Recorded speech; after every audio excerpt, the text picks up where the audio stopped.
Break के बाद स्वागत है आपका। आप देख रहे हैं शेयर बाजार सबका अधिकार, जहां हम आपके सवालों का जवाब देते हैं।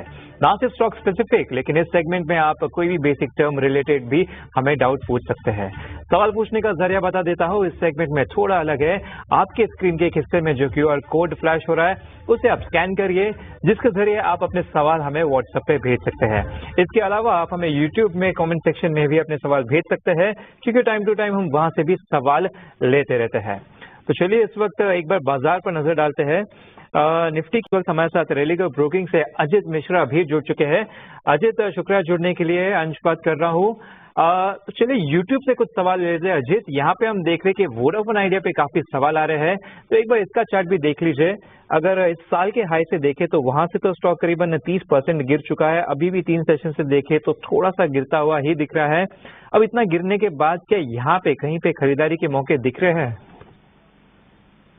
शुक्रिया अंश देखिए, यहाँ पर मेरी राय यही होगी कि अंडर परफॉर्मेंस को चेज ना करें, स्पेशली इस तरीके की मार्केट में जहाँ पे कि बहुत स्ट्रॉन्ग बाइंग इंटरेस्ट देखा है हमने अक्रॉस सेक्टर, बारिंग आपका IT और FMCG सभी सेक्टर्स ने पार्टिसिपेट किया।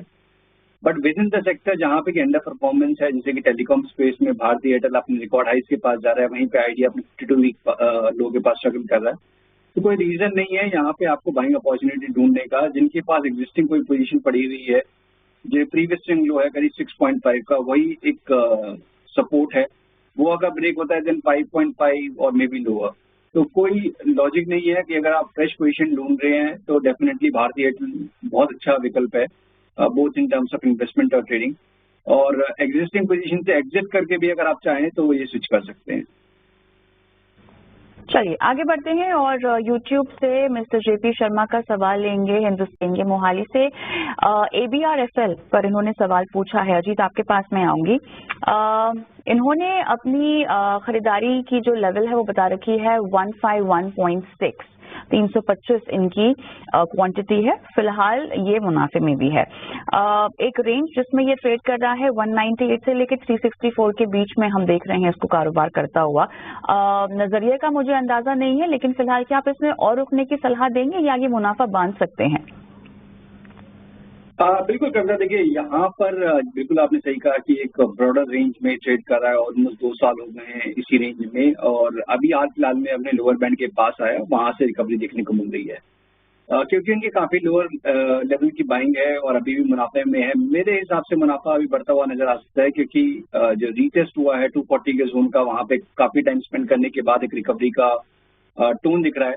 तो पॉसिबली 270 से लेकर 290 तक के लेवल्स, अगर वो नियर टर्म का भी अगर आउटलुक रखना चाहते हैं कि काफी टाइम हो गया होल्ड करते हुए, तो एटलीस्ट उन लेवल्स तक के लिए उनको वेट करना चाहिए 240 के एक स्टॉप लॉस के साथ।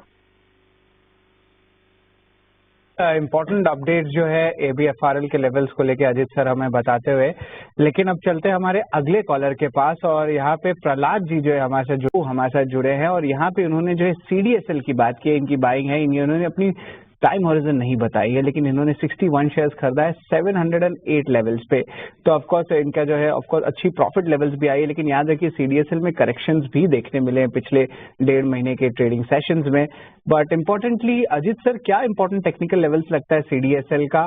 708 की बाइंग है, प्रॉफिट में तो है, लेकिन यहाँ पे लगता है कि कुछ एक थोड़ी सी प्रॉफिट बुकिंग कर लेनी चाहिए, because of course BSE CDSL जिस तरह टैंडम में मूव करता है, यहाँ पे थोड़ी सी करेक्शंस आई है, क्योंकि खास करके FNO बिजनेस यहाँ पे इम्पैक्ट आया है, और वो जो स्लो डाउन इम्पैक्ट आया है वो CDSL में भी थोड़ा सा देखने मिला है, अगर नए अकाउंट्स एडिशंस की बात करें तो फंडामेंटली तो थोड़ा सा वीक लग रहा है।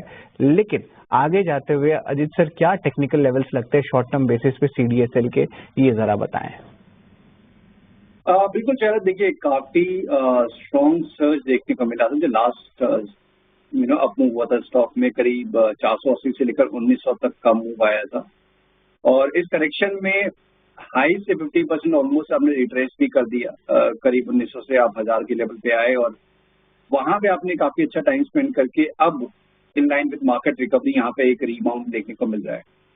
तो क्योंकि इनके काफी नीचे लेवल की बाइंग है, और मुझे लगता है कि जब इसने 1900 पे नहीं बेचा तो वो शायद इतनी जल्दी में अभी भी नहीं होंगे। तो 1000 का एक क्लोजिंग स्टॉप लॉस मेरे हिसाब से उनको मेंटेन करके बने रहना चाहिए, बिकॉज नेक्स्ट लेग में मुझे लगता है कि time wise price wise correction इसमें ओवर हो चुका है। अब टाइम वाइज करेक्शन हो सकता है जिसमें कि कुछ टाइम के लिए कंसोलिडेट करे और नेक्स्ट लेवल में करीब 1500 तक के लेवल्स ये नियर टर्म में, और उसके बाद फिर न्यू हाइज की तरफ ये स्टॉक बढ़ सकता है। तो टेक्निकली मुझे नहीं लगता कोई प्राइस वाइज ऐसा कोई चैलेंज है। 1000 के स्टॉप लॉस के साथ उनको बने रहना चाहिए। ऊपर में 1500 इनका पहला टारगेट होगा। 1000 के स्टॉप लॉस के साथ आपको रुकने की सलाह अजीत के मुताबिक। हम एक छोटा सा ब्रेक लेते हैं और ब्रेक की सो मच। बताइए किस स्टॉक में खरीदारी की हुई है, किस भाव पर? मैम सनटेक पे मेरे पास 600 शेयर है। बाइंग प्राइस मेरा 519 है, 519। और एक सिंजीन है वो 400 शेयर्स हैं। बाइंग प्राइस है मेरा 858 ₹858। Okay okay. तो मेरा मैम शॉर्ट टर्म है नजरिया 1 से 2 महीने। तो प्लीज सजेस्ट करें कि मुझे इसको एवरेज करना चाहिए या एवरेज करना है तो किस प्राइस पे, या फिर कब तक होल्ड करना चाहिए? चलिए 3 महीने के आसपास का नजरिया है। अजीत आपके पास मैं आऊंगी। अब सिंजीन पर इनकी जो बाइंग प्राइस है ये बोल रही है 858 है, और अगेन 666 और 962 की एक रेंज है जहां पर बहुत वॉल्टिलिटी के साथ ये स्टॉक कामकाज भी कर रहा है। जिस तरह से स्टॉक की परफॉर्मेंस है और स्ट्रैटेजिक ग्रोथ इनिशिएटिव्स के चलते हमें एक इम्पैक्ट भी दिखा है असर पड़ता हुआ चाल पर। क्या कहेंगे आप वंदना जी को? 825 की खरीद थोड़ी सी इनकी फिलहाल ऊंचे भाव पर है।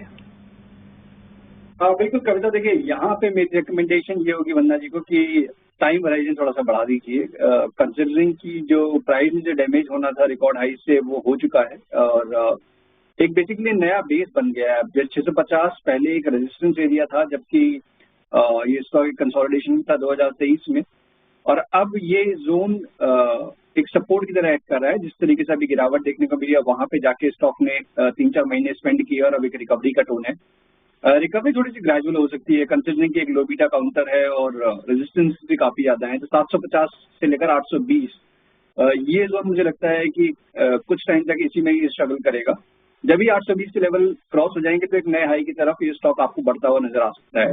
तो मेरी रिकमेंडेशन ये होगी कि बने रहिए 650 जब तक होल्ड कर रहा है, और टाइम थोड़ा सा बढ़ा दीजिए, क्योंकि पॉसिबिलिटी है कि एक नए हाई की तरफ स्टॉक आपको बढ़ता हुआ नजर आए जब आप 820 को क्रॉस करते हुए देखें स्टॉक में। क्लियरली आपको टाइम होराइजन थोड़ा सा बढ़ाने की सलाह यहाँ पे सिंजीन में दी जा रही है, लेकिन 650 के आसपास का स्टॉप लॉस रेकमेंड भी किया जा रहा है। प्रदीप जैन साहब ऑनलाइन पर मेरे साथ हैं। सर नमस्कार, कहाँ से बोल रहे हैं?